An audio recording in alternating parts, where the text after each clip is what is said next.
Hello, my weary friend. Welcome back to our quiet corner of the night, a sanctuary where the noise of the world fades into a distant hum. Tonight, we are going to travel far away from the traffic, the screens, and the relentless ticking of the clock. We are going to a place where time is measured not in minutes, but in tides and seasons. Picture a landscape carved from granite and ice, a Nordic fjord sleeping under a pale, wintry sky. It is a world of stark, breathtaking beauty, where the air is so clean it tastes like cold starlight, and the silence is so profound it feels like a heavy, comforting blanket draped over your shoulders. But let's be honest for a moment. If you were actually dropped there right now without a very thick wool coat and a thermos of coffee, you probably wouldn't survive this idyllic scene for more than 20 minutes before turning into a human icicle. It is brutally cold, the kind of cold that doesn't just chill your skin, but demands your respect. So, before you get comfortable, take a moment to like the video and subscribe, but only if you genuinely enjoy what I do here. Drop your location and let me know how your day has really been. Your worries, your exhaustion, or even a tiny joy that made you smile. I'm here to truly listen and offer the most sincere, heartfelt advice I can. Now, turn off the lights, take a deep, slow breath, let your tiredness melt away, and gently close your eyes. Let's drift together into tonight's dreamlike lands. And tomorrow morning, if you still remember, send me a message and tell me what you dreamed. You are standing at the edge of the world. Or at least, that is how it feels.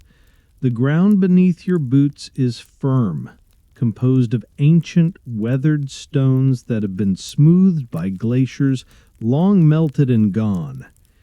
You have traveled far to reach this point, leaving behind the warmth of the city and the clutter of modern life to find yourself here, on the rim of a vast, sleeping fjord in the far north.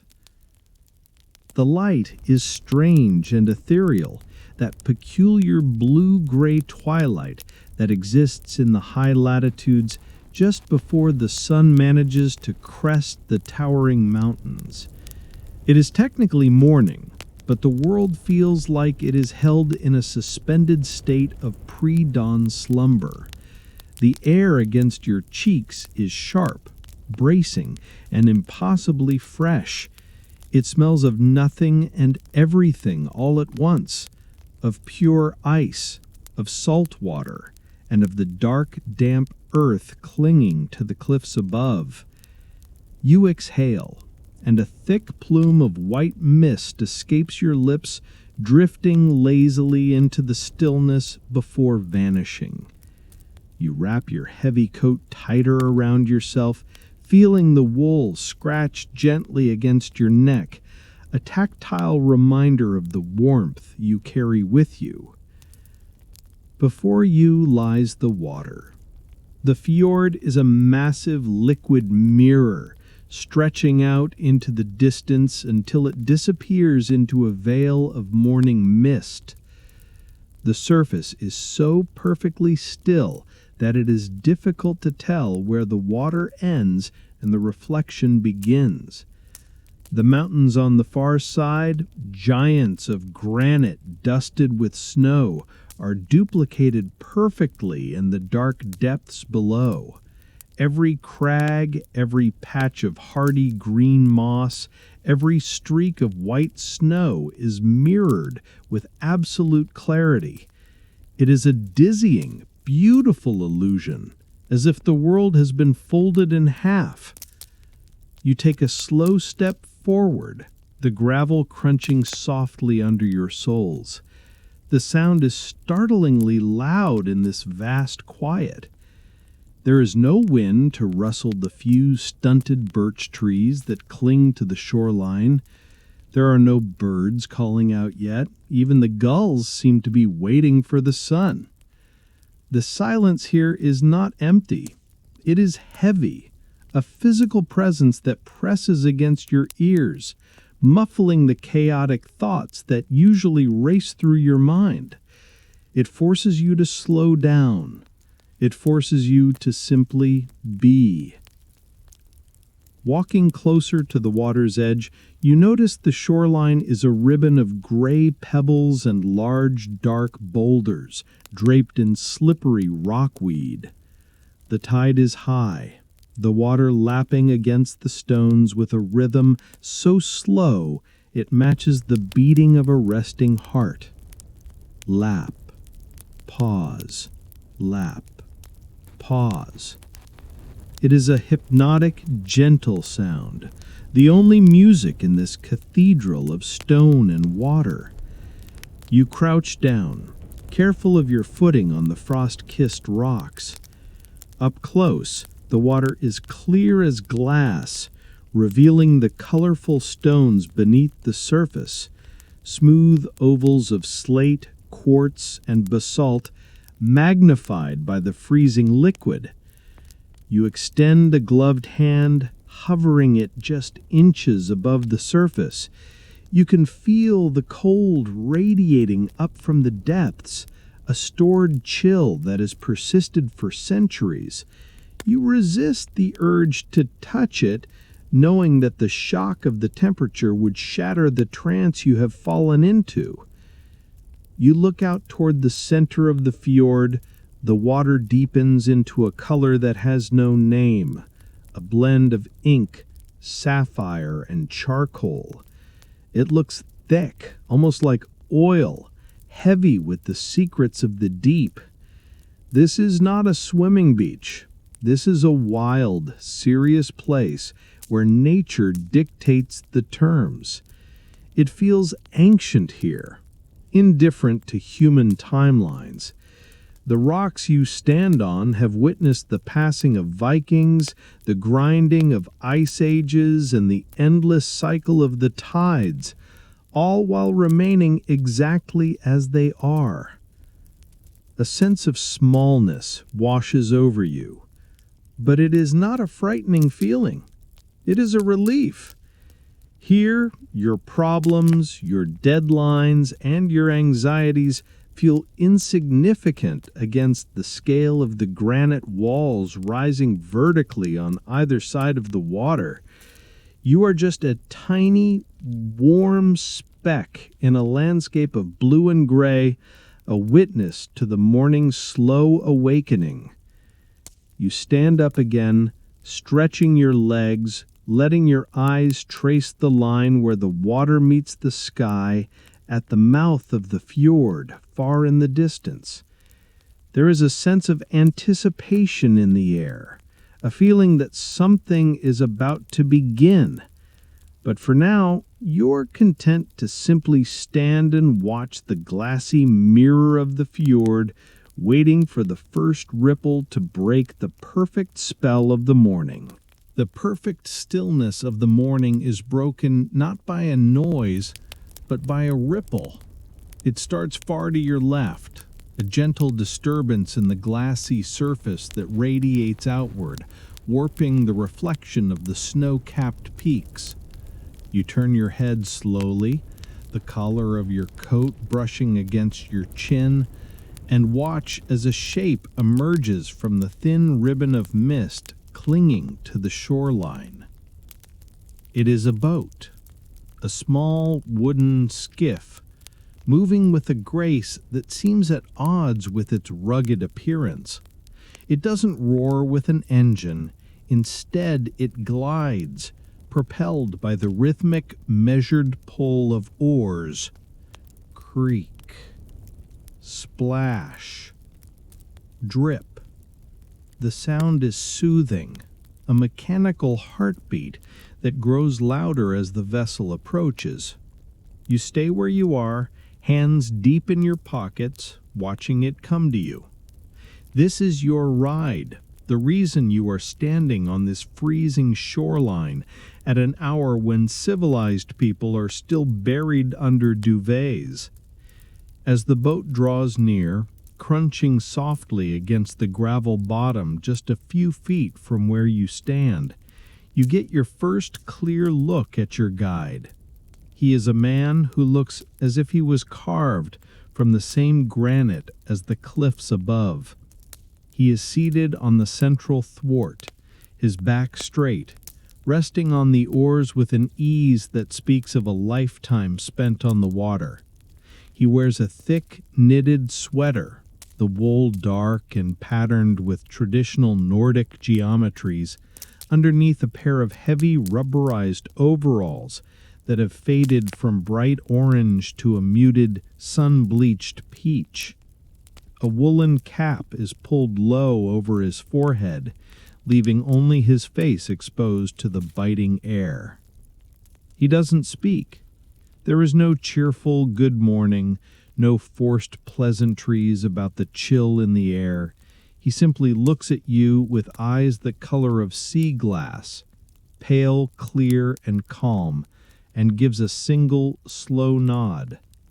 It is a gesture of welcome, of acknowledgement, and of readiness. He ships one oar, letting it rest against the gunwale, and extends a thick, gloved hand to steady the boat against the rocks. The invitation is silent, but absolute. You step forward, the stones shifting under your boots, and reach for the gunwale. The wood is cold and slick with morning dew. As you swing one leg over the side and place your weight into the boat, the entire world shifts. The solid certainty of the land is replaced by the fluid, rocking uncertainty of the sea. The skiff dips under your weight, buoyant and lively, dancing slightly on the water before settling as you find your seat on the wooden bench near the stern. Once you are settled, a new sensation takes over. The smell. The air here in the boat is different from the crisp nothingness of the shore. It is rich, heavy, and incredibly grounding. It smells of Stockholm tar, that dark, resinous scent of pine roots used to preserve the wood. It smells of diesel, faint but present, staining the floorboards. It smells of salt that is crystallized in the cracks of the wood, and of fish, a raw organic scent that tells you this is not a tour boat for tourists with cameras. This is a working vessel. This boat has hauled thousands of pounds of cod and herring. It has weathered storms that would terrify you. It has been repaired, repainted, and loved for decades. You run a hand along the side of the boat. The paint is thick, layered over years, peeling in places to reveal the gray wood beneath. It feels rough, textured like the skin of a shark. There is something immensely comforting about the age of this thing. In a world of plastic and disposable technology, this boat feels permanent. It was built by hands, maintained by hands, and now it carries you. The fisherman adjusts his grip on the oars. His hands are massive, encased in thick wool gloves that look like paws. He pushes off the bank with a grunt of effort, the wooden handle of the oar digging into the gravel one last time. The boat slides backward, the friction of the stones giving way to the silence of the deep water. You are afloat. With a fluid motion, he turns the boat, the water swirling in dark eddies around the blades of the oars. He falls into a rhythm immediately. You watch the muscles in his shoulders bunch and release under the heavy wool of his sweater. He breathes in through his nose, a long, steady intake, and exhales a cloud of steam that trails behind him. You are moving away from the safety of the shore now. The distance between you and the land grows, expanding into a strip of black water. You look back at the beach where you were just standing. It already looks smaller, a foreign place. You are in his world now. You are sitting low in the water, so close to the surface that you could trail your fingers in the freezing fjord if you dared. The boat rocks gently with every stroke, a lullaby motion that immediately begins to seep into your bones, telling your body that it is time to let go of the tension, to surrender to the water, and to trust the silent man who rows you toward the deeper dark. The rhythmic pull of the oars continues, a steady, hypnotic count that guides your journey deeper into the immense chasm of the fjord. The silent fisherman is a machine of perpetual emotion, his breath synchronized with the swish as the oar blades slice into the dark water, the subsequent creak of the thole-pins, and the soft drip of water running back into the sea. The boat, the skiff you now sit in, glides across the water's surface with astonishing efficiency, leaving behind only two widening V-shaped wakes that dissolve almost instantly, as if the water is intent on preserving its surface tension. The landscape is changing dramatically. You are now leaving the sloping, gentler shoreline behind and moving into the heart of the fjord, where the granite begins its aggressive vertical ascent. On either side of the boat, the mountains rise, not as hills, but as sheer, uncompromising walls that climb hundreds of feet into the pale sky. They are the giants of granite, silent sentinels that have witnessed untold millennia pass across their unyielding faces. The scale is overwhelming. You tilt your head back to see their summits, and the top edges seem to swim in and out of focus, hazy against the low ceiling of cloud. Because of this monumental height, the sun has vanished entirely. You are rowing in perpetual cool shadow, bathed in the deep, icy blue-gray light that filters down from the narrow strip of sky above. The air temperature drops noticeably here, intensified by the proximity of the stone walls that hold the winter's chill captive, funneling it down to the water. You pull your collar up a little higher, feeling the moisture gathering in the air, the cold trying to seep through the layers of your clothing. The water itself is responding to the depth. It is no longer the mirrored, reflective surface of the shallow bay.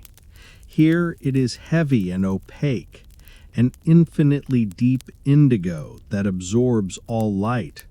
You know, intellectually, that the floor of the fjord is probably hundreds of meters below you, carved out by glacial power. But the lack of transparency makes it feel like an endless drop, a black abyss just inches beneath the thin wooden planks of the boat. It is a thrilling, unsettling thought that you are floating on the surface of such monumental depth. The towering walls also have a profound effect on the soundscape. The silence here is not merely quiet, it is amplified. Every tiny noise is snatched up by the granite cliffs and thrown back at you, echoing and stretching the sounds into strange, ghostly whispers. The creak of the boat now sounds like the deep sigh of the mountain. The drip from the oars becomes a loud, individual chime. Even your own breathing, slow and steady as you have allowed the calm to enter your body, seems to be ringing in your ears, louder than before. It is a natural acoustic chamber, a cathedral built of rock and silence. You watch the walls glide past, noticing the incredible tenacity of life here. Dark, wet patches mark the course of countless tiny waterfalls, not roaring torrents, but thin silver threads of meltwater that spill over the lip of the rock face and fall into the fjord with barely a sound, disappearing as they hit the dark surface. Lichen, in vibrant patches of neon green and rusty orange, clings desperately to the sheer stone, defying the cold and the wind, demonstrating the silent, stubborn will of nature to survive, even in the most inhospitable cracks and crevices. These patches are like small, colorful flags, marking the path of the boat. The fisherman maintains his perfect, unwavering pace. His gaze is fixed somewhere ahead, perhaps on a seam in the cliff face or a distant notch in the mountain ridge, landmarks that only he recognizes, invisible guides through this water maze. He rows with the confidence of someone who is not fighting the environment, but collaborating with it. He knows the currents, the way the wind shifts when it hits a certain promontory, and the deep, dark channels beneath the hull. You are not simply being transported, you are being guided by instinct, carried on the generations of knowledge that are literally contained in the muscle memory of his massive, steady arms. This constant, smooth motion is incredibly soothing. Your mind, initially racing with the sheer spectacle, begins to quiet, taking its cue from the environment and the unhurried man in front of you. You stop analyzing the cold or the distance and simply give yourself over to the glide. You are moving through space, yet time feels irrelevant. The movement itself becomes the focus. The hypnotic passing of the striated rock, the repeated swish of the oars, and the ever-present, daunting verticality of the world around you. You are held safely, a tiny warm speck, surrounded by cold, monumental serenity, rowing deeper toward the place where the fishing grounds wait. The steady propulsion suddenly ceases. There is no sudden halt, only the slow, graceful decay of forward motion until the weathered skiff floats perfectly still, held captive by the glassy friction of the deep water. The fisherman ships his oars, laying them carefully down inside the boat with a muffled clatter against the wood, and the sound of your journey stops entirely. The resulting silence is dense, immediate, and utterly profound. You can hear the slight slosh of bilge water beneath the floorboards, a tiny sound amplified tenfold by the surrounding cliffs, those massive stone amplifiers from the previous stretch of water. The fisherman shifts his weight, the movement causing the boat to rock just once before settling. You are now anchored not by a physical weight, but by the intention of the moment. He reaches into the bow of the boat, where a great, dark mound of netting lies coiled, heavy and damp. It looks like a tangle of dark, intricate lacework, a complex pattern of knots and loops, wet and smelling faintly of yesterday's catch and the cold ocean brine. You understand that this specific location, this point on the water, has been chosen with deliberation, a navigational act based on memory, current, and the subterranean topography that he alone knows. He begins the process of the cast. It is not an aggressive act, but a slow, careful ritual. He does not rush. Time here on the water operates differently. It is subservient to the task. Using his massive, calloused hands, he begins to feed the net over the side of the boat, a meticulous motion that requires absolute concentration. He checks the line, running the mesh through his fingers to ensure there are no twists or snags, his attention focused entirely on the material. His movements are economical, every gesture serving a purpose refined over decades. You watch the net cascade into the deep indigo water. First, the dark nylon webbing disappears, pulled under by the heavy lead sinkers that are woven into the bottom line, acting as anchors. The sinkers enter the water with a soft, uniform plop, plop, plop, marking the deployment. You stare down into the dark abyss, trying to track the net's descent, but the darkness is too absolute. It simply vanishes, drawn down, down, down, sinking toward the bottom hundreds of feet below, where the fish are hopefully waiting, moving through the water column in their slow, dark migrations. As the weighted bottom line sinks, the fisherman ensures the cork floats. Bright orange and white bobbers stay on the surface. These are the life markers, the visible connection between your small vessel and the invisible fishing gear that now stretches out beneath the waves. He pays out perhaps 100 meters of net or more, his body language communicating the exact length required for the specific depths of this channel. The line leaves the boat with a soft, wet scraping sound against the damp wood of the gunwale, a whisper of nylon that is the only sound apart from the drip of melting frost. The entire process is a deep meditation. It is an act of trust, trust in the location, trust in the weather, and trust in the unseen life that swims in the dark water. The fisherman is not communicating with you, but he is communicating with the fjord itself, asking permission, laying his offering down gently. You realize that you are not just watching fishing, you are watching an ancient, silent conversation between a man and the sea, conducted through geometry, weight, and patience. When the entire length of the net is fully deployed, stretching far out into the fjord, he secures the final buoy line to a cleat on the bow of the skiff. He coils the remaining rope neatly, placing it carefully out of the way, completing the ritual of order. Everything is now quiet, still, and waiting.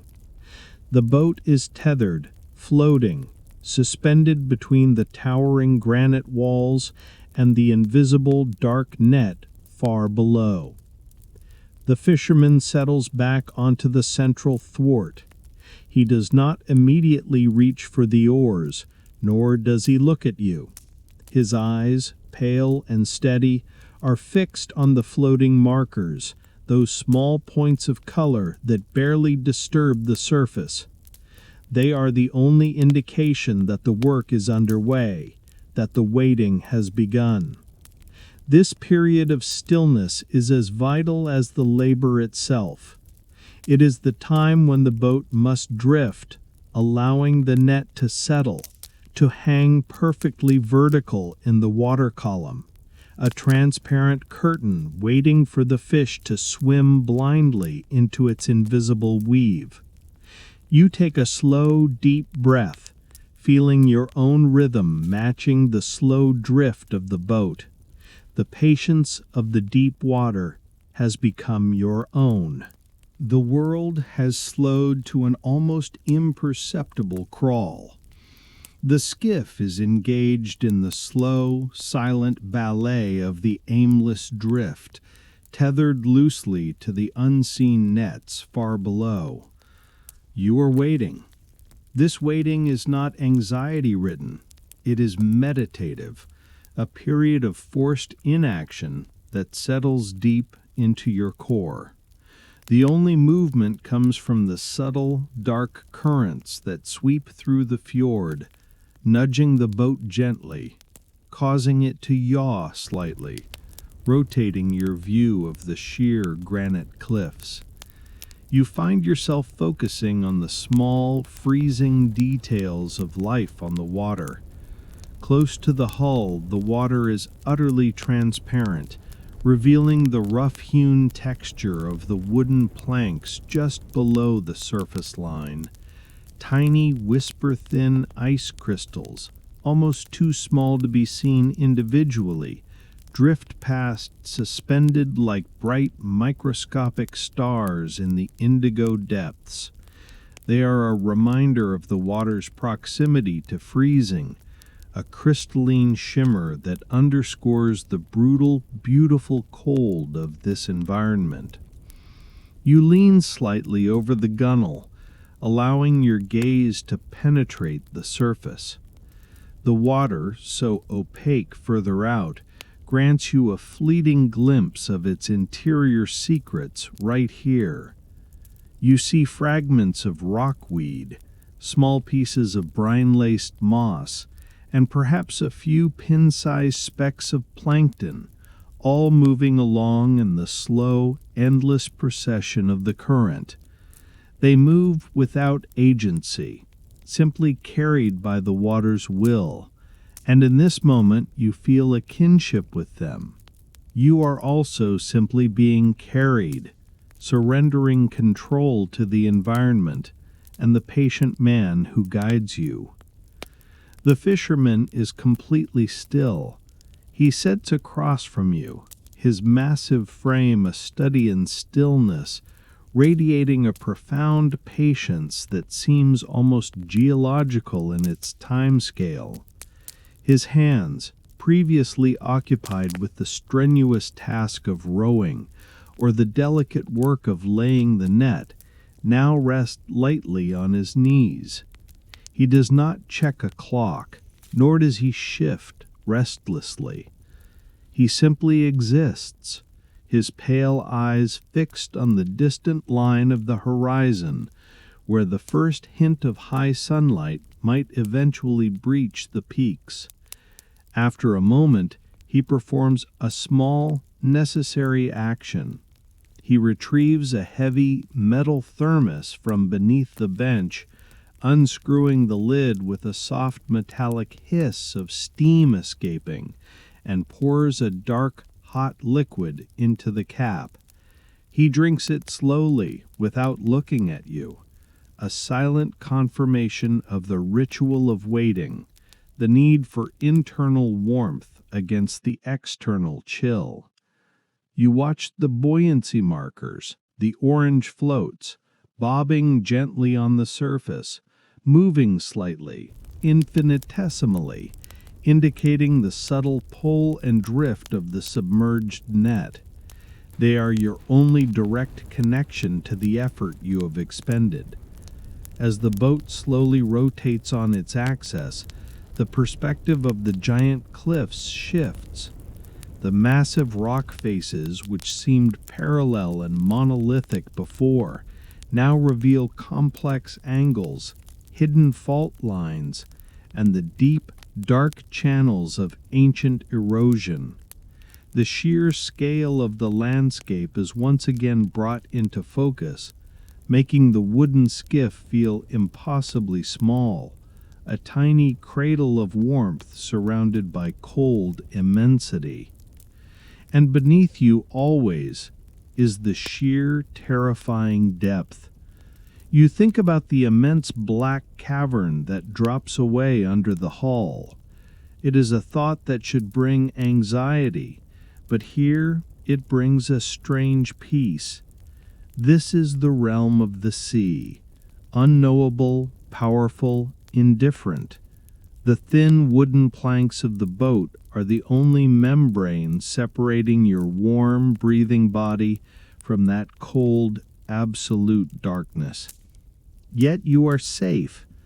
The skiff, scarred and weathered, feels utterly trustworthy, a silent partner that has negotiated this boundary countless times before. The air remains sharp, but it is softened slightly, becoming less aggressive. The sounds that echo off the granite walls are now only the faintest whispers. The tiny, distant cry of a solitary seabird circling far above.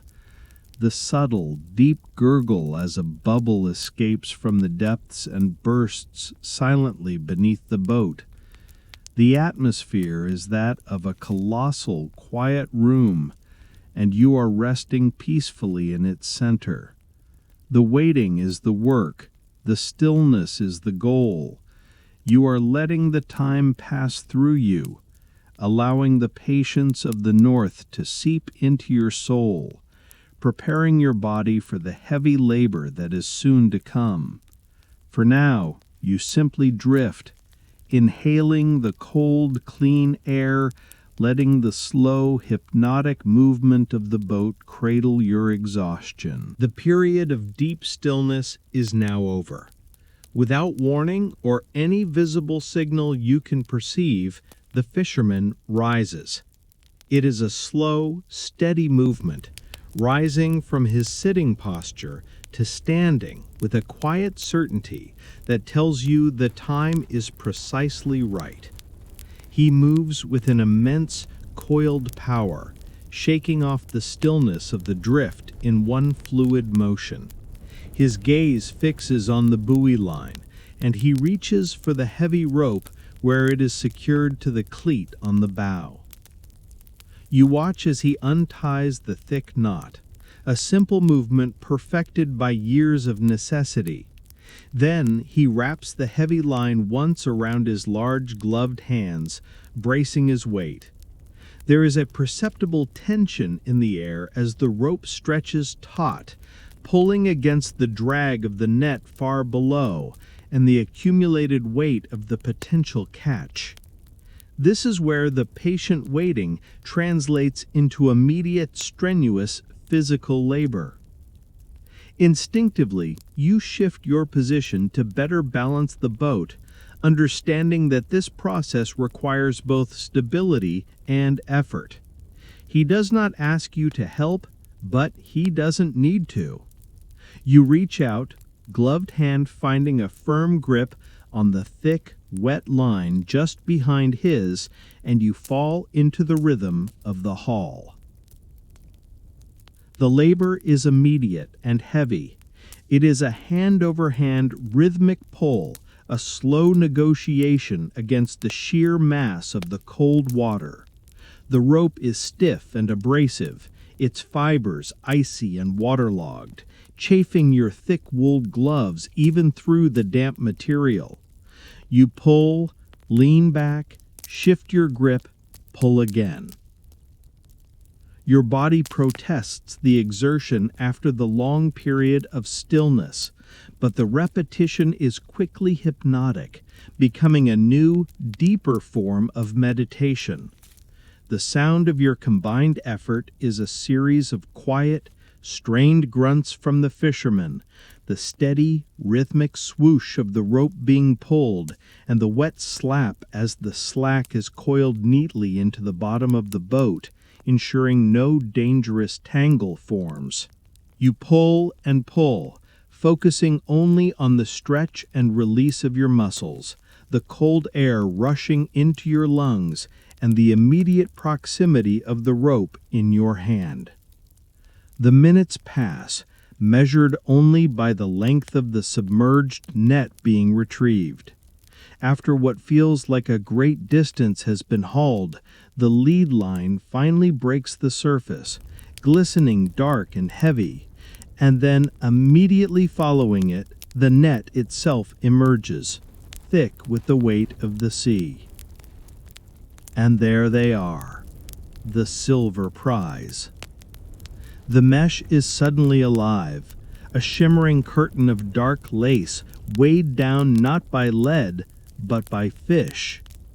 Hundreds of small, streamlined bodies are caught tightly in the webbing. Mackerel, herring, or maybe a mix of both. Their scales catching the pale, filtered light of the fjord and reflecting it back in a frantic, shimmering display. The massive fish struggles against the tightening net, a silent, frantic vibration of life and silver. The sound of the haul intensifies as gallons of frigid water pour off the net, cascading back into the fjord with a loud, refreshing gush, washing the salt and cold spray over your hands. The fisherman now pulls the net carefully over the gunwale. The movements change, becoming more gentle, concerned now with the welfare of the fragile flapping bounty and the delicate integrity of the netting. He positions a sturdy wooden crate or bucket in the center of the boat, and with a series of quick, practiced shakes and twists, he frees the fish. The sound of the catch hitting the wood is a beautiful metallic clatter, a cascade of small wet bodies thudding into the container. The fish are cold and slippery, their iridescent scales flashing gold, blue, and chrome. The smell of the boat, already rich with tar and brine, now gains a new, sharp, intensely metallic aroma. The scent of fresh blood and raw protein, the smell of life pulled abruptly from the depths. You continue the pulling, watching as sections of the net come into view, some heavy and sagging with the catch, others nearly empty, a testament to the random, elusive nature of fishing. With every yard of net retrieved, the pile of shimmering fish in the boat grows, a quiet, valuable testament to the patience you both shared during the long drift. The rhythmic labor is relentless, but the sheer volume of the silver prize energizes your efforts, pulling you through the physical strain. You are completely absorbed in the work, focused solely on the cold, wet reality of the net, the shimmering catch, and the steady, unwavering strength of the silent man across from you. The moment of accomplishment, the quiet satisfaction of the silver prize safely stowed, is brutally short-lived. Just as the fisherman is finishing the task of tidying the last section of netting, the very quality of the light shifts with shocking speed. The pale, diffused blue-gray of the fjord morning is suddenly replaced by a heavy, uniform, almost yellow-tinged darkness. The air temperature plummets instantly, carrying with it a sharp, metallic smell of rain and ice. You look up, searching for the peaks, and realize they're gone. A swift, blinding fog, a thick, wet, blinding gray veil has rolled in from the far end of the fjord, accelerating down the channel like a silent, atmospheric avalanche. Visibility drops from hundreds of yards to mere feet in the span of perhaps 20 heartbeats. The towering cliffs that minutes ago served as your majestic, immovable guides are utterly consumed, leaving you floating in a small, damp capsule of gray disorientation. The sense of scale is lost. You could be floating in a small pond or a vast ocean, and there is no way to tell. The silence that was once comforting is now replaced by a rising, aggressive sound. The water, which had been glassy and calm, is instantly agitated, whipped up by a sudden, invisible burst of wind that is tearing down the corridor of the fjord. Small, sharp waves, often called whitecaps or chop, begin to slap the hull of the skiff with alarming regularity. Slap, slap, slap. The sound is startling, violent, and immediately challenges the stability of the small boat. The boat begins to pitch and roll, lifting your body suddenly and slamming you back down onto the hard wooden bench. The fisherman is already moving with urgent efficiency.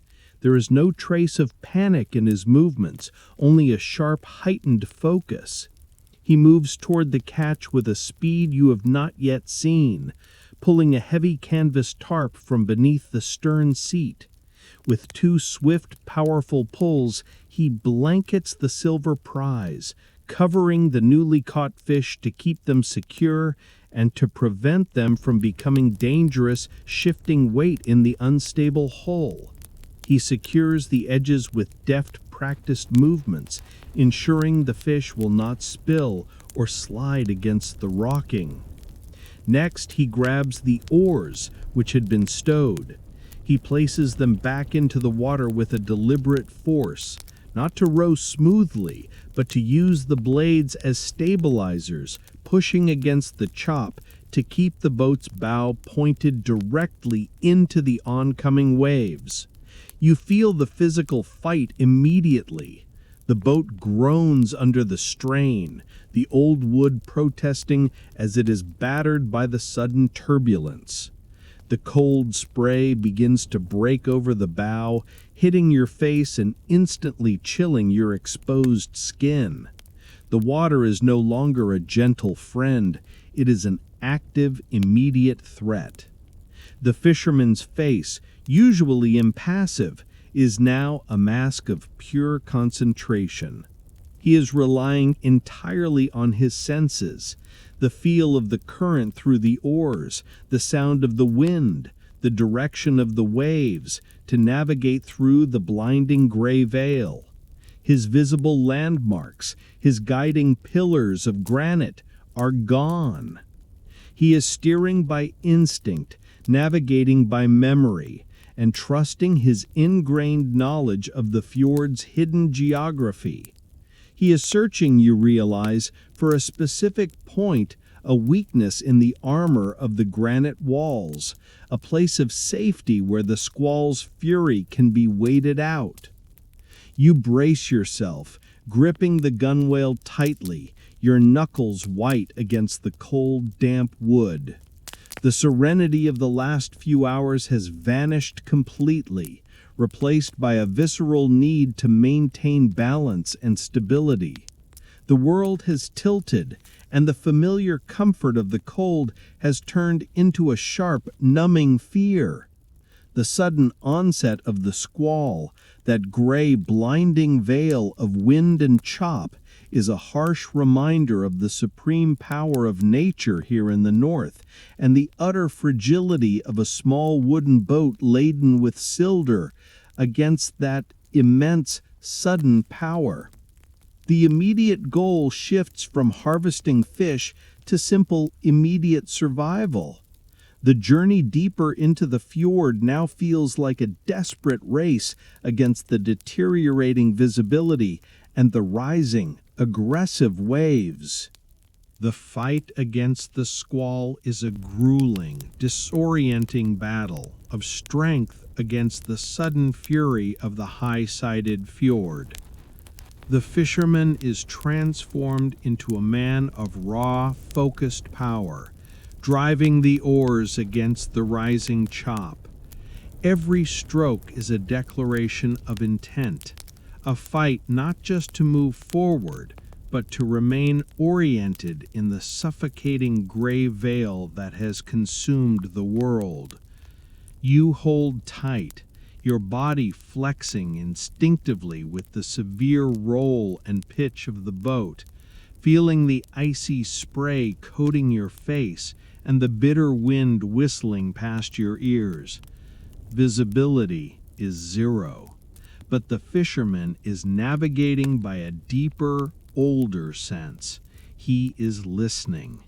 He uses the subtle acoustic signatures of the chaos around you, the way the wave wash returns its echo from the invisible granite walls. He feels the current pushing the boat, a dangerous force in this enclosed space, and corrects for it before you even register the shift. He knows, by the feel of the hull cutting through the water, exactly where the deep channels end and where the dangerous shallow shoals might lie. His body is an instrument, a finely tuned navigational compass that renders the blinding fog irrelevant.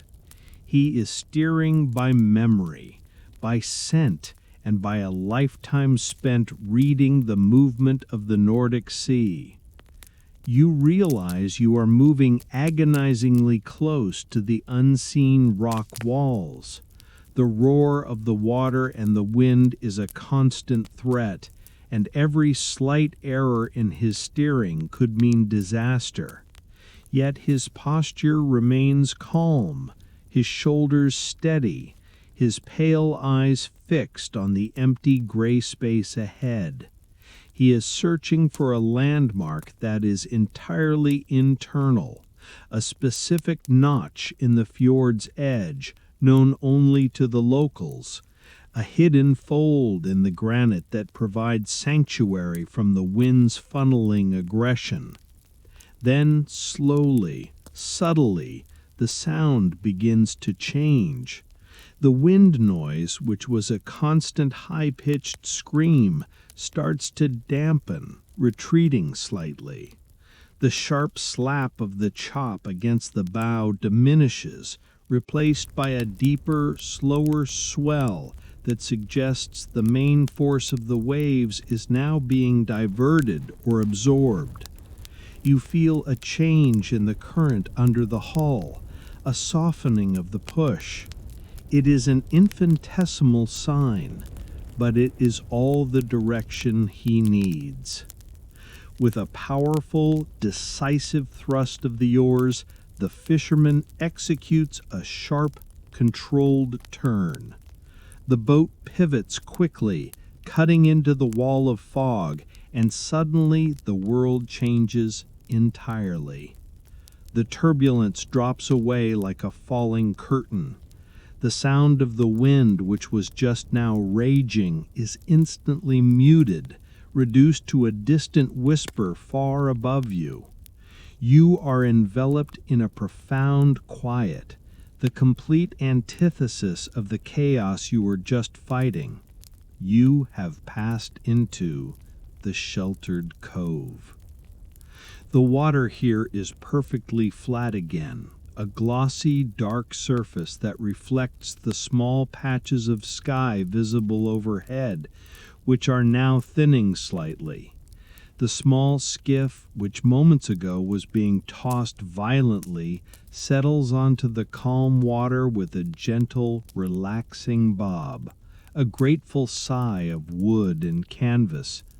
You look around, seeing now that you are in a small, tight inlet, protected on three sides by high, dark ramparts of slick granite. The walls rise steeply, absorbing the wind and breaking the energy of the waves before they can penetrate this small pocket of safety. The fisherman ships his oars once more, this time with a movement of exhaustion mixed with relief. He reaches for the long boat hook and, with a quick, accurate movement, catches a thick knot of rockweed growing on a wet fissure in the cliff face. He uses the hook to hold the skiff steady against the wall. The movement is over. The flight is complete. You lean back against the bench, feeling the rapid, anxious thumping of your heart slow down to a more appropriate, resting rhythm. The tension drains out of your body, pooling in your hands and feet before dissipating into the wooden planks. The cold spray on your face feels less like a threat and more like a necessary cleansing. You are safe, tucked away in this quiet, hidden crease of the fjord, waiting patiently for the gray veil to lift. The contrast between the chaos you just navigated by sheer instinct and the absolute tranquility of this hidden harbor is overwhelming, a powerful testament to the man's mastery of his elemental world. Slowly, reluctantly, the gray veil begins to lift. The squall retreats, not with a sudden rush, but a gradual, quiet surrender.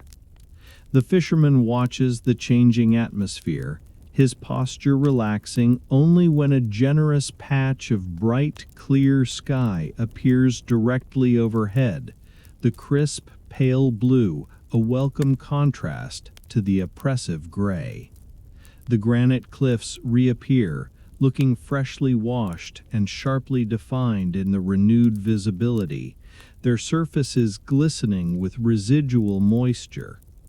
The deep roar of the wind, once trapped in the fjord's channel, now sounds distant and harmless, muted by the open air. He carefully disengages the boat hook from the rock fissure, allowing the skiff to glide out of the sheltered cove.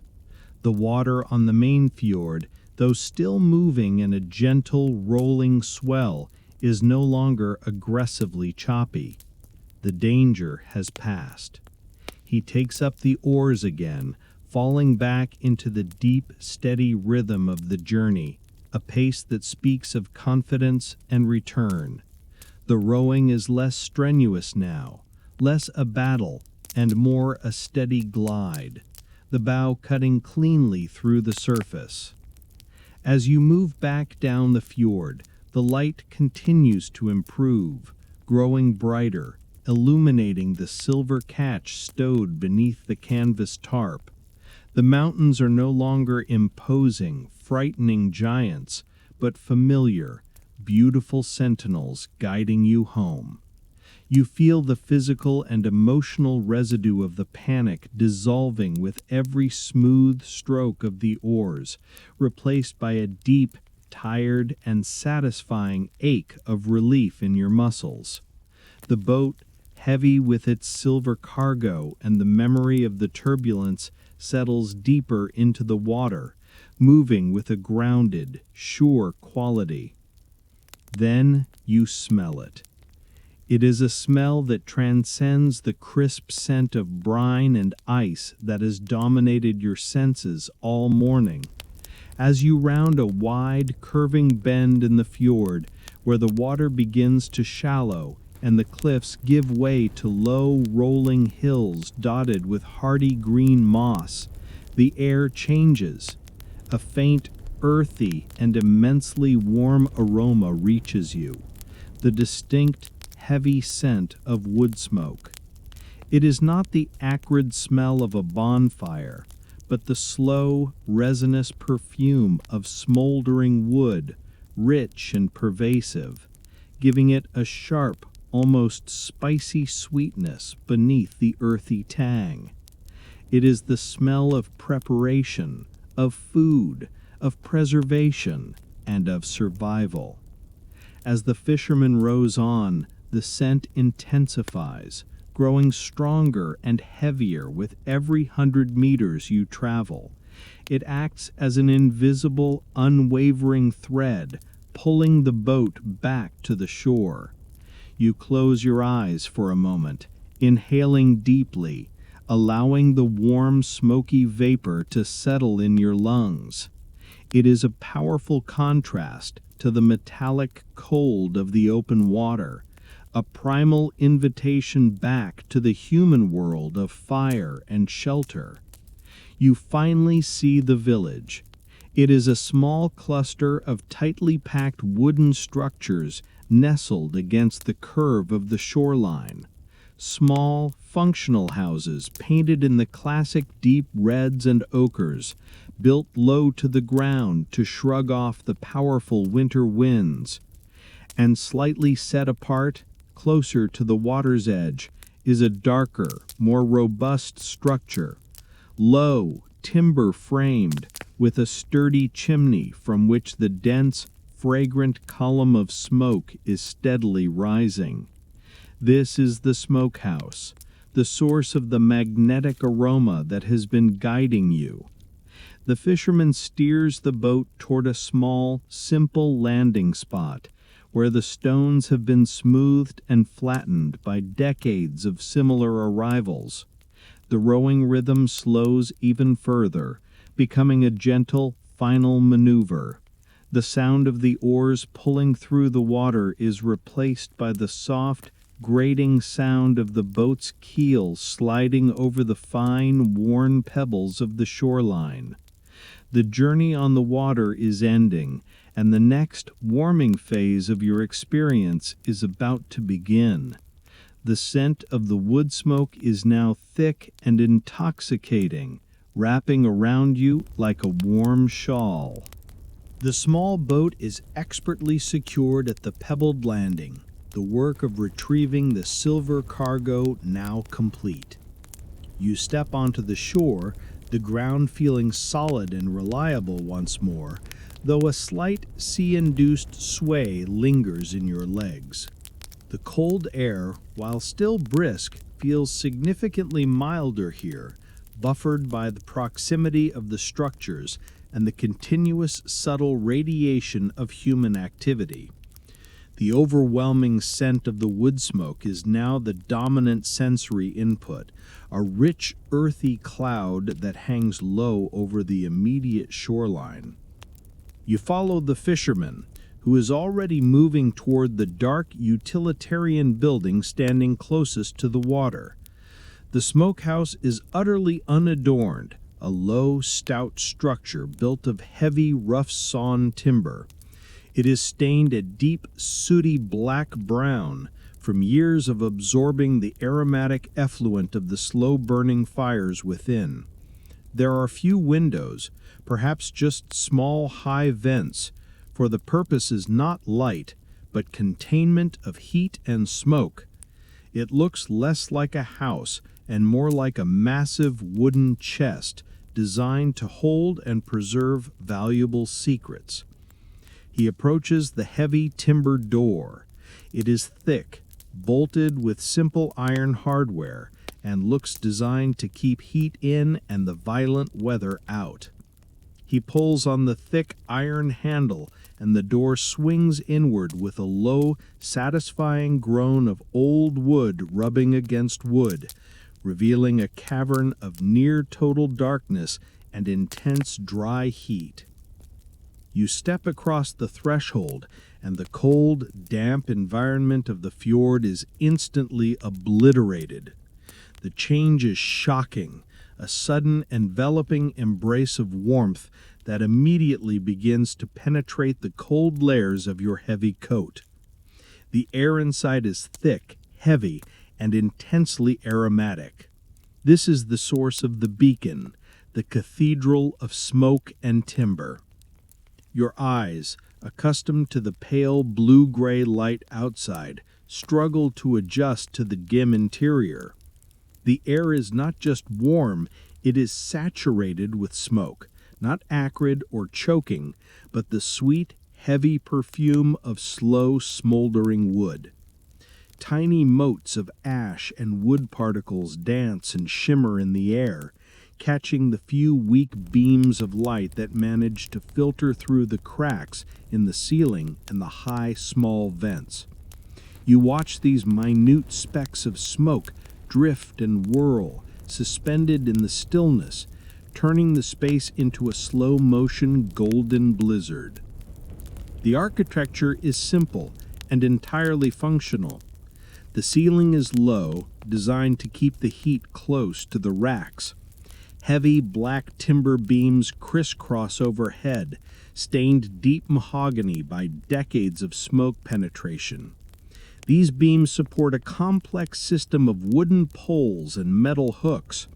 You tilt your head back, peering through the smoky haze, and see rows upon rows of curing fish hanging silently. The previous days or weeks' catch, slowly turning from raw silver to a rich golden amber. They hang like silent, preserved sentinels, curing slowly in the fragrant heat, their texture firming and their flavor deepening under the influence of the smoke. The floor beneath your boots is packed earth, dry and slightly dusty, feeling comforting after the slick pebbles of the shore. Near the center of the chamber, you can faintly make out the source of the warmth and the aroma, a shallow pit or a low stone hearth where a fire smolders. It is not a raging flame, but a carefully controlled bed of low-burning embers glowing a deep hypnotic orange red beneath a dusting of fine ash.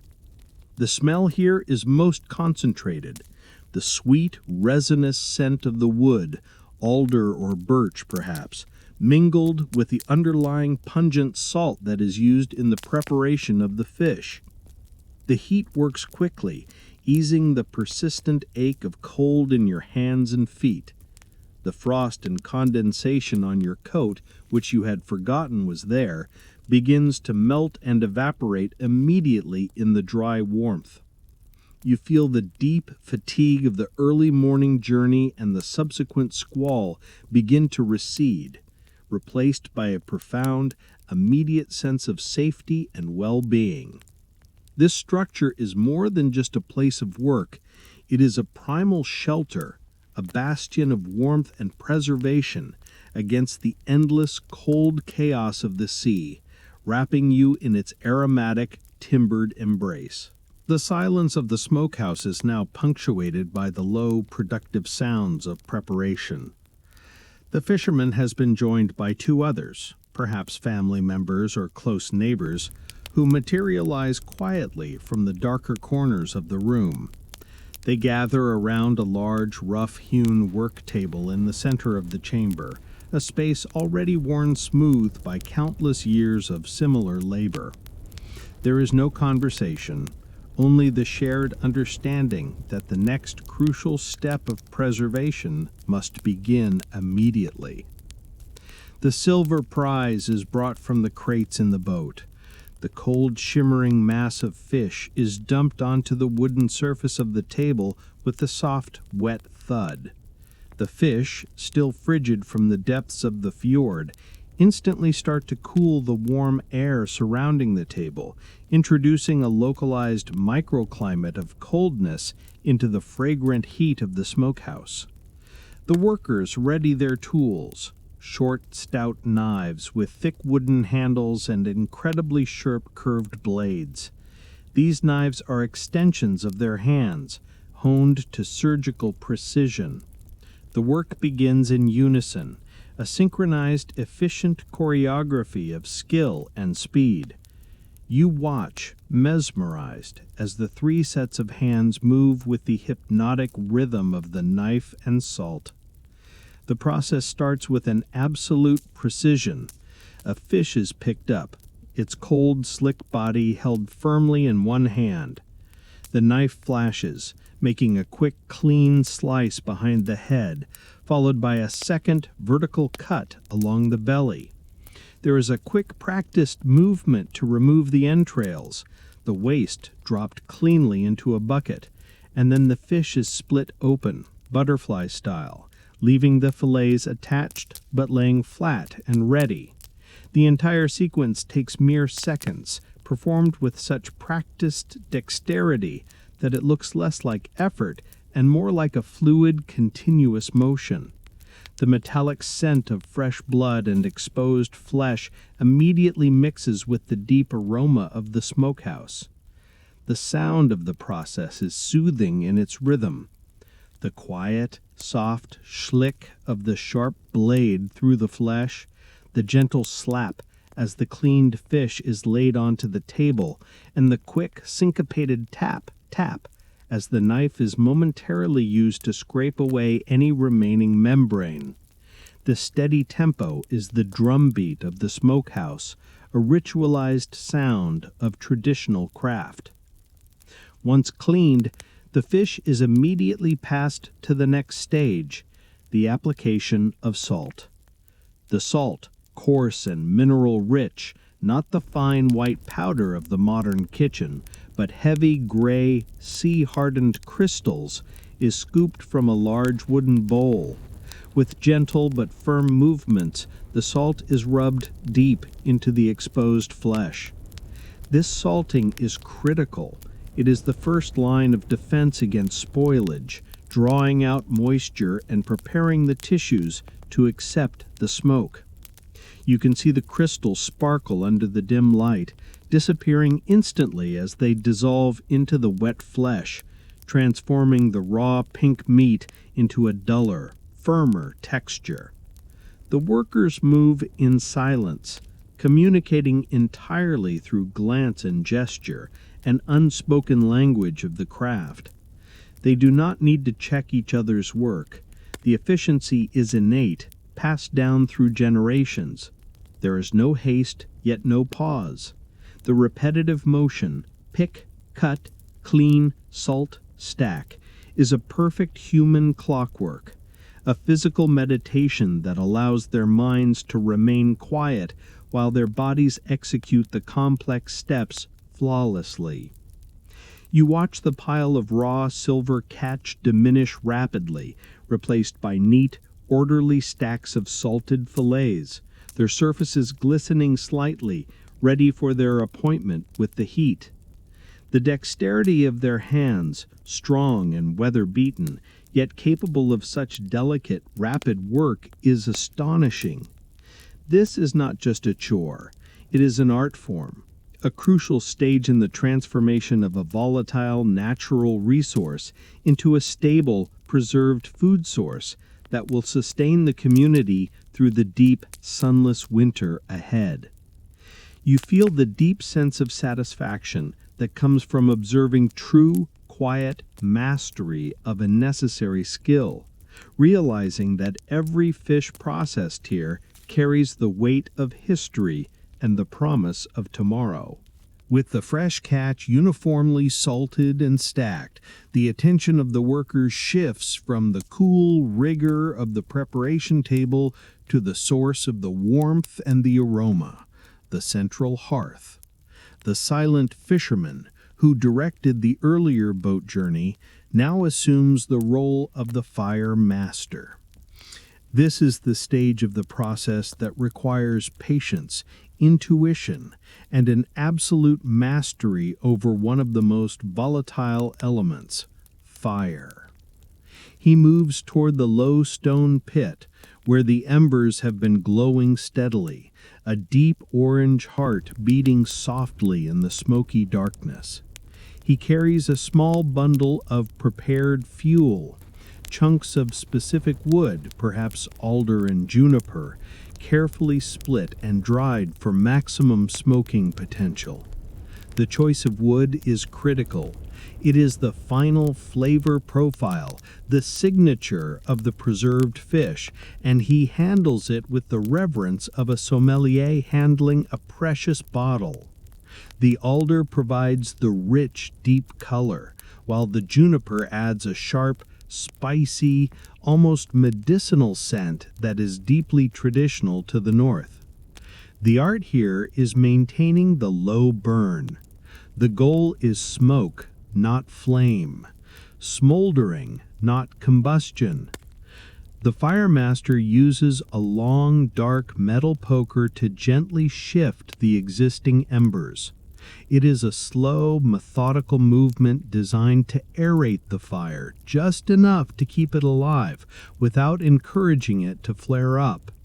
He knows that too much heat will cook the fish rapidly, rendering it dry and unusable, while too little will fail to properly dry and permeate the flesh with the preservative smoke.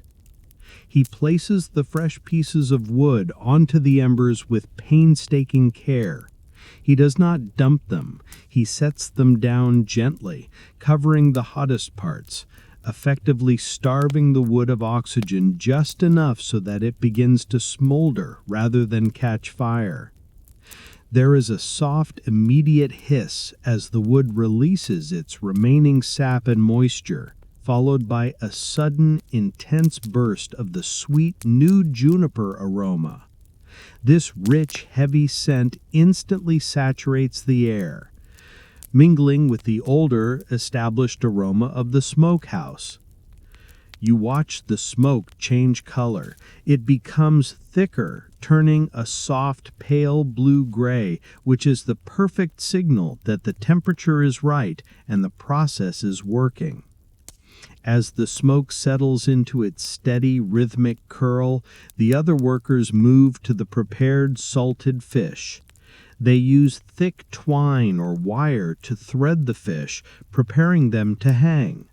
The salted fillets are then hoisted up onto the overhead racks, moving from the light of the table up into the continuous dense column of the rising smoke. The process is deliberate. Each fish must be spaced correctly, ensuring that the smoke and heat circulate evenly around every surface. They are hung close enough to utilize the space efficiently, yet far enough apart to prevent the slightest touch which would interrupt the delicate drying and curing process. You watch as the salted catch, still pale and wet, is slowly absorbed by the darkness and the smoke, joining the older, already golden brown fish that hang further back. This is the moment of transformation, the quiet magic of preservation. The fish will hang here for hours, perhaps days, gradually losing their moisture and absorbing the flavor of the juniper and older smoke.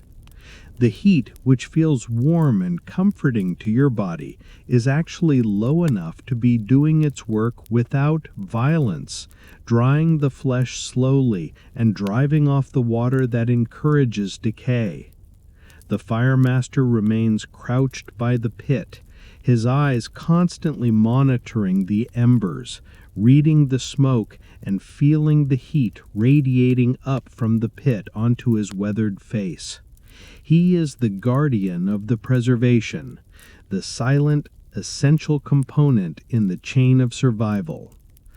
The low, steady glow of the embers is the last thing you notice, a pulsating, hypnotic orange heartbeat in the dark timber cathedral, silently ensuring the bounty of the fjord will endure the cold passage of time.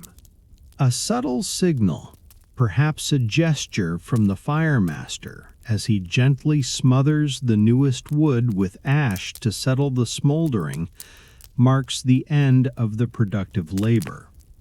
The intense focus that gripped the workers during the cleaning and firing process dissolves into a soft, collective stillness. It is time for the feast, the essential silent ritual of the shared meal, the reward that validates the patience on the water and the dexterity in the smokehouse. From a hidden niche, a piece of previously smoked fish is retrieved. It is a large, perfect fillet, already golden brown and glistening from its time in the cure, and it is still wonderfully warm from the ambient heat of the smokehouse. This is not the fresh silver catch hanging above your heads, but a testament to successful preservation from a former day, now ready to be consumed. Alongside it, one of the other locals places thick, rustic slices of dark, heavy rye bread onto the work table, followed by a large square block of deep yellow butter, its surface cold and firm. The small group gathers around the warmth of the glowing hearth. They sit on low wooden stools or settle comfortably onto the dry, packed earth floor, the soft, diffused light of the embers casting long, peaceful shadows that dance gently on the timber walls. This simple setting, the raw food, the earth floor, and the primal glow of the heat, feels instantly grounding, connecting you to generations of fjord folk who have shared this exact, necessary moment. The meal begins without a word of invitation. You reach out and break off a generous piece of the golden smoked fish. The flesh is firm and dry on the outside, but inside it is incredibly flaky, splitting easily along its natural lines. You lift the piece to your mouth, and the full weight of the day's work translates into a single profound taste. It is rich, intensely savory, and deeply permeated by the spicy sweet perfume of the alder and juniper smoke.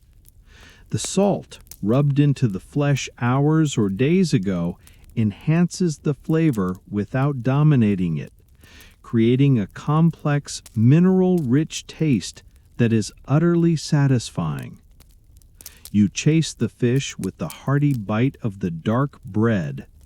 The rye is dense, almost cake-like, with a satisfying crust that resists your teeth, providing a clean contrast to the oiliness of the smoked fish.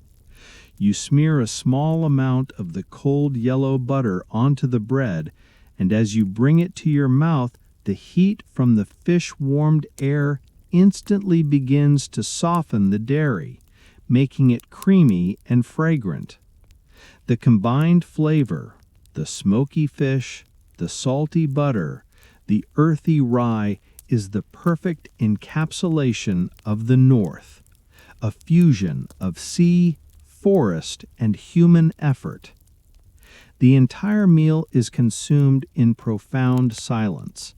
This quiet is not awkward. It is a shared reverence for the food, the moment, and the collective exhaustion. The soundscape of the meal is composed only of soft chewing, the occasional clink of a knife being set down, and the gentle, rhythmic hiss of the hearth as the low heat does its work. You watch the faces of the locals, illuminated by the warm, pulsing light of the embers, their features softened by the deep satisfaction of nourishment. Their pale eyes, which were sharp with focus on the water and the knife, are now heavy and resting, reflecting the golden glow of the heat. The warmth spreads from your mouth down into your chest, meeting the external heat of the smokehouse and melting away the last persistent knots of tension and cold from your battle with the squall. You feel the powerful combination of protein and carbohydrates settling into your tired muscles, recharging your internal resources. This simple, warm food is the purest form of healing, a physical communion that binds the community together without the need for language or ceremony. You eat slowly, savoring the golden taste, aware that every flake of fish is a direct result of the patience, skill, and silent trust shared during the long hours on the cold, indifferent fjord. The small, profound ceremony of the communal meal has concluded. The last lingering taste of the warm, smoky fish and the hearty rye bread fades, leaving behind a deep internal satisfaction. The remaining debris, the butter knife, the crumbs, the stray flakes of fish, are cleared from the work table with the same silent, efficient motions that characterized the morning's labor. The movement is now slow, deliberate, and entirely restful, a choreography of ease that contrasts sharply with the frantic energy of the squall earlier in the day. You watch the fjord folk. They do not sit and talk, nor do they rush to begin the next task. They simply exist in the warm, fragrant glow of the hearth, a moment of profound shared serenity. The fisherman, the fire master, and the other workers lean back against the timbered walls, their bodies releasing the last of the morning's tension.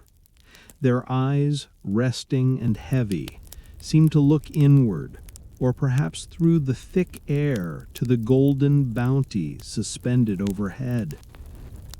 It is in this quiet aftermath that you truly begin to understand the deep, resilient connection that binds these people together. Their bond is not one forged through constant conversation or social exchange. It is forged by the sea itself, an indifferent, powerful force that is both their provider and their most dangerous adversary. They share a silent, immutable contract of mutual dependence. They have seen each other at their most vulnerable, fighting the gray veil of the squall, and they have seen each other at their most efficient, processing the silver harvest. Their silence is not a void, it is a saturation of understanding. Why waste breath on words when a simple shared glance communicates the exact state of the fire, the quality of the catch, or the sudden necessary urgency of the tide's turn? When one of the locals, with a quiet grunt, reaches for the small metal poker to adjust a piece of smoldering alder, the others do not need to be told why. They know the temperature has dropped slightly, threatening the consistency of the cure. This shared knowledge is the bedrock of their community, a nonverbal language passed down through generations who learned that survival depends on absolute, unspoken trust. You remember the feeling in the small skiff during the height of the squall in the deep chasm of the fjord. Your life was entirely in the hands of the fishermen, and you surrendered to that trust instantly, instinctively. That same silent reliance is what they carry with them every day. They trust each other to perform their tasks flawlessly, to tie the knots correctly, to spot the changing weather instantly, to maintain the slow, steady heat of the smoke pit. This efficiency, this reliance on nonverbal cues, is a hallmark of people who live in intimate negotiation with raw nature. The atmosphere in the small, warm chamber is almost holy. It is the human heart of the vast, cold landscape. The dark, smoke-stained timber walls surround you like a warm embrace, filtering out the chaos of the outside world, creating a tiny, contained sanctuary. The soft hush of the rising smoke and the gentle glow of the embers are the final soothing elements of this profound quietude. You realize that this quiet bond, this resilience forged in silence and sustained by shared skill, is the most precious treasure they possess, more valuable even than the fish hanging in golden rows above your head. You rest in their silent peace, letting the deep calm settle into your bones, preparing you for the journey back out into the final phase of the night.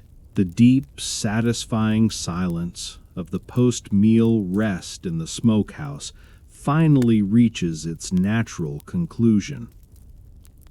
The firemaster, after carefully placing one final small piece of alder onto the embers to ensure the cure continues steadily through the night, rises slowly. It is a silent gesture of finality, signaling the time for departure. You push yourself up from the warmth of the floor, feeling the sudden heavy weight of your now rested body, and gather your composure for the last transition of the day. You exchange a final quiet nod with the locals, the fishermen and the other workers. It is a wordless farewell, a profound acknowledgement of the shared effort, the shared meal, and the shared survival of the day's unexpected turbulence. The bond feels stronger than any spoken promise, an understanding that transcends language. You are leaving their sanctuary, but you carry the warmth and the peace they offered with you. The fisherman moves to the heavy timber door. He draws the thick bolt, and as the door swings open, the full force of the Nordic night air rushes in. It is a sudden, shocking shift from the thick 70-degree warmth of the smokehouse to the biting, sub-zero crispness outside. You pause in the doorway, allowing your body a moment to adjust to the temperature whiplash. The air is so clean, so frigid, it feels like inhaling crystal shards, a shocking contrast to the sweet, humid, smoky air you just left. You step out onto the damp, pebbled ground. The village is quiet, already asleep, wrapped in the deep, dark serenity of the north. You look back at the smokehouse. In the darkness, it is only a dim, stout shape. Its only signs of life, the low-slung plume of juniper-scented smoke rising steadily into the clear night, and the faint, low-level orange glow visible through the cracks in the timber walls, the beating heart of the community. You begin your walk back, moving away from the comforting lights of the small houses, your boots crunching softly on the frozen path, the only sound apart from the distant, gentle lap of the fjord water. You walk slowly, savoring the final moments of the journey, inhaling the pure, cold air that scrubs your lungs clean of the day's brine and smoke. You stop by the water's edge, looking out over the surface that is once again settling into a deep, crystalline stillness. The sky above the fjord is a canvas of absolute black, dusted with an infinite spray of stars, sharp, piercing, and overwhelmingly numerous in the absence of city light. You stand there for a long moment, allowing the vertical scale of the universe to settle over your consciousness, dwarfing the scale of the fjord itself. And then it begins. It starts as a faint, ethereal luminescence, a milky, almost invisible white ribbon low on the northern horizon. You watch, holding your breath, as the ribbon grows, thickening, and then suddenly, impossibly, it bursts into vibrant, flowing color. The aurora borealis has arrived, dancing silently over the dark chasm of the fjord. The light is a radiant, impossible green, flowing and pulsing across the sky like a giant slow-motion curtain being drawn by an unseen hand. It moves with a hypnotic liquid grace, stretching from one end of the horizon to the other, bending and weaving, shimmering with sudden brief flashes of pure white and the faintest blush of rose pink at the edges. This is not the violent, frantic movement of the squall. This is the quiet, celestial power of the north, a silent, breathtaking spectacle that seems to be illuminating your very soul. The green light bathes the entire landscape, the dark water, the silent peaks, and the small pebbled shore, in an otherworldly glow. It is the final, perfect gift, a profound closing statement to the long day of fishing, turbulence, and warmth. The light seems to trace the contours of the journey you just completed, highlighting the granite walls you sailed between, and casting a luminous halo over the dark water that yielded its silver prize.